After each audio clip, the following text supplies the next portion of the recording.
আসসালামু আলাইকুম। প্রিয় নবম দশম শ্রেণীর স্টুডেন্ট এবং পাশাপাশি এসএসসি 2026-27 ব্যাচের স্টুডেন্টরা, আসো আজকে আমরা √3 একটি অমূলক সংখ্যা কিভাবে প্রমাণ করতে হয় এই সম্পর্কে আমরা বিস্তারিত আলোচনা করব। দেখো, √3 একটি অমূলক সংখ্যা প্রমাণ করো, এই টাইপের প্রশ্ন শুধু যে √3 একটি অমূলক সংখ্যা এটা কিন্তু নয়। তোমার পরীক্ষায় আসতে পারে √3, √5, √7, √10 বা তোমার হচ্ছে 2, √13, যে কোনো সংখ্যায় আসুক না কেন, তুমি এই একটা পারলে কিন্তু বাদ বাকি সবগুলো তোমার দ্বারা পারা সম্ভব।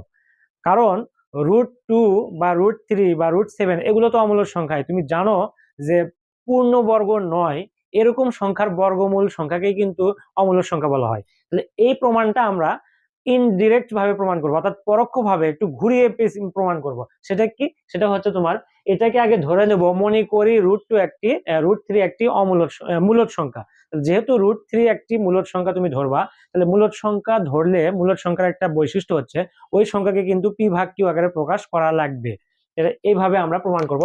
দেখো, আমরা যদি এইভাবে লিখি, প্রথমেই লিখলাম মনে করি √3 একটি মূলদ সংখ্যা। মনে করি √3 একটি মূলদ সংখ্যা। যেহেতু আমরা √3 কে মূলদ সংখ্যা হিসেবে ধরে নিলাম, তাহলে তোমার কিন্তু এখন লিখতে হবে অবশ্যই, অতএব √3 ইকুয়াল p/q। কারণ তুমি জানো কোনো একটা সংখ্যা যদি মূলদ সংখ্যা হয় বা মূলদ সংখ্যা হিসেবে তুমি স্বীকৃতি দিতে চাও, তাহলে অবশ্যই ওই সংখ্যাকে p/q আকারে লেখা পারতে হবে। তাহলে এখানে এটা লিখলাম এবং শর্ত আছে এখানে, অবশ্যই শর্তটা ভেরি ভেরি ইম্পর্টেন্ট। এখানে √3 সমান p/q লিখলে কিন্তু এটা মূলদ সংখ্যা হবে না, কারণ এর গুরুত্বপূর্ণ একটা শর্ত অবশ্যই লিখতে হবে তোমাকে। সেটা হচ্ছে কি, যেখানে কি p, q শর্টকাটে লিখলাম বিলংস টু জেড, অর্থাৎ p এবং q উভয়ে কি পূর্ণ সংখ্যা, জেড মানে তো পূর্ণ সংখ্যা। এবং আর একটা কন্ডিশন কি, এবং কিউ, এই যে এই ভগ্নাংশের কিউ হরটা, এই কিউ নট ইকুয়াল 0, অর্থাৎ ভগ্নাংশের হর এই কিউ এর মান কখনো শূন্য হতে পারবে না, বাট 1 হতে পারে, 2 হতে পারে, 3 হতে পারে, 4 হতে পারে, -1, -2, -3, শুধুমাত্র শূন্য ছাড়া। এইটুকু তোমার প্রথম কাজ। এখন তোমার দ্বিতীয় যে কাজ, সেটা হচ্ছে এই সমীকরণটাকে উভয় পাশে বর্গ করা। তাহলে √3 তার উপর বর্গ করো, আর এখানে p/q, তাহলে p/q এর উপর বর্গ করো। এখানে লিখবা তুমি বর্গ করে। আচ্ছা, বর্গ করলা। এখন দেখো, রুট এবং স্কোয়ার ক্যান্সেল আউট হয়ে কিন্তু তোমার 3 থাকে, 3 ইকুয়াল p²/q²। এইবার তোমার যে কাজ, সেটা হচ্ছে উভয় পাশে, এই সমীকরণের উভয় পাশে কিন্তু তোমাকে কিউ দ্বারা গুণ করতে হবে। এই যে এই ডান পাশের যে হরে যে তোমার প্রতীকটা আছে, এই প্রতীকটা দ্বারা তোমাকে উভয় পাশে গুণ করতে হবে। সেটা কি? তাহলে তুমি লিখবা 3q, যেহেতু কিউ দ্বারা গুণ করতেছি, 3q equal Q into p²/q²।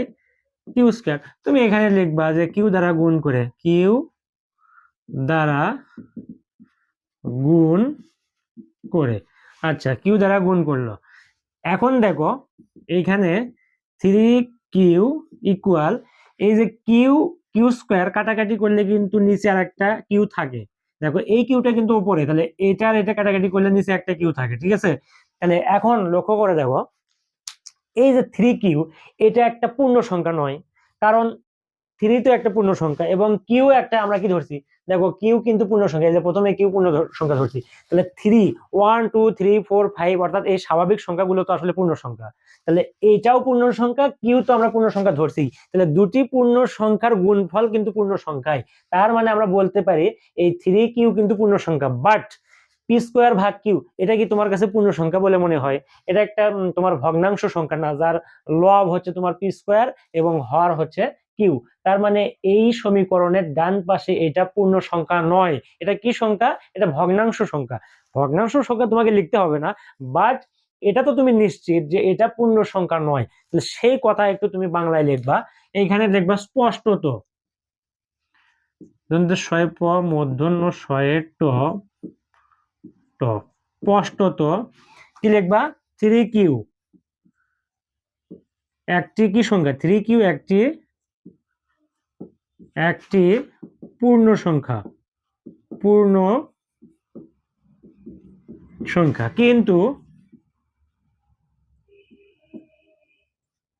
কিন্তু পি স্কোয়ার বাই কিউ কি সংখ্যা নয়? পি স্কোয়ার বাই কিউ ভগ্নাংশ সংখ্যা, অর্থাৎ পূর্ণ সংখ্যা নয়। পি স্কোয়ার বাই কিউ পূর্ণ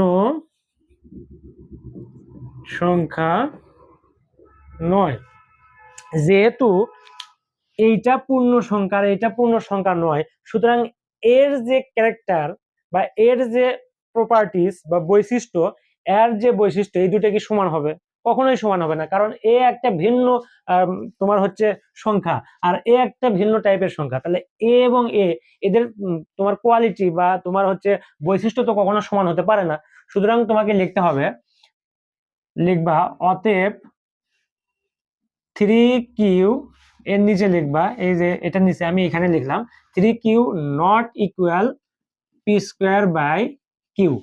এখন কথা হচ্ছে দেখো, এইবার তুমি লিখবা, দেখো এইটা এবং এইটা যদি সমান না হয়, তাহলে এর উৎপত্তি অর্থাৎ এই যে 3q এর অরিজিন কে, 3q এর উৎপত্তি এই √3 না, অর্থাৎ √3 থেকে কিন্তু আমরা এই যে 3q পাইছি, √3 থেকে আমরা এই √3 থেকে আমরা এটা পাইলাম।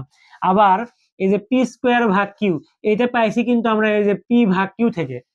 যেহেতু এ আর এ সমান নয়, সুতরাং এদের যা উৎপত্তি, মানে যারা উৎপত্তি, তারা কি পরস্পর সমান হবে? কখনোই হবে না।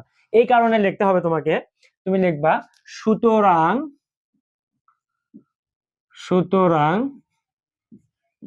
তোমার হচ্ছে √3 not equal p by q. এখন খেয়াল করে দেখো, তোমার যে কাঙ্ক্ষিত সংখ্যা সেটা তো √3, এটাকে তো তুমি তোমার হচ্ছে অমূলদ সংখ্যা প্রমাণ করবা। দেখো সেই কাঙ্ক্ষিত সংখ্যা √3 কে কি তুমি পি ভাগ কিউ আকারে প্রকাশ করতে পারছো?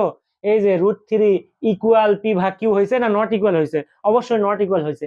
যেহেতু কোনো একটা সংখ্যা, যদি কোনো একটা সংখ্যা নট ইকুয়াল পি ভাগ কিউ হয়, তাহলে সেই সংখ্যাকে কি মূলদ সংখ্যা বলা যাবে? কখনোই বলা যাবে না। সেই সংখ্যা তাহলে কি? সেই সংখ্যাটা হচ্ছে অমূলদ সংখ্যা। তাহলে তুমি লিখবা অতএব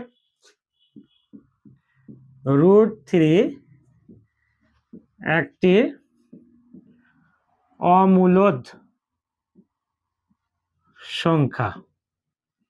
√3 একটি অমূলদ সংখ্যা, এই যে প্রমাণিত লিখবা তুমি, তাহলে তোমার কিন্তু প্রশ্ন হয়ে গেল, অ্যান্সার। এই হচ্ছে তোমার √3 একটি অমূলদ সংখ্যা। এখন এখানে √3 দিয়ে আমি করে দিলাম, বাট তুমি যে কোনো পূর্ণবর্গ নয় এমন সংখ্যার বর্গমূল সংখ্যাকে অমূলদ সংখ্যা এইভাবে প্রমাণ করবা। জাস্ট যে সংখ্যাটা আসবে, শুধু এই √3 পরিবর্তে, রুট তো থাকবেই, শুধু 3 পরিবর্তে ওই তোমার সংখ্যাটা বসায় দেবা, আর বাদ বাকি কথাগুলো একই।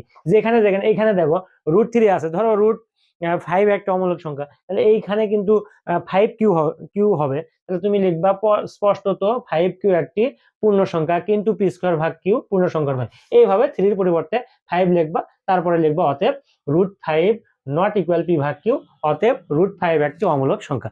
যে কোনো সংখ্যা আসুক তোমার কাছে, আজকের পর থেকে √2 √3 √5 √7 √10 √13 একটি অমূলদ সংখ্যা প্রমাণ করা কোনো বিষয় হবে না বলে আমি মনে করি। আল্লাহ হাফেজ।